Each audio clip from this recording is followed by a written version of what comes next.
তোমার তরে বিলিয়ে দিতে চাই নিজেকে। করো কেমন আছে? খুব খুশি। তুমি যেন সুজুদে তোমার চরণ চুমি। একটা নাশিদের শুটিং এর পিছনে যে কত শ্রম থাকে, কত কষ্ট থাকে, ত্যাগ থাকে, সেটা আমরা অনেকে বাইরে থেকে দেখে বুঝতে পারি না।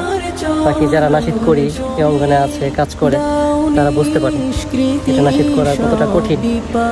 তো সব মিলে আলহামদুলিল্লাহ নাশিদের কাজ চলছে, দেখতে পাচ্ছেন এখানে শুটিং চলছে। তো ইনশাল্লাহ খুব ভালো একটা নাশিদ হতে যাচ্ছে, আশা করা যায়। আমি নিজেকে তোমার তরে বিলিয়ে দিতে চাই নিজেকে। কলবের কালচে রেখা দাও করে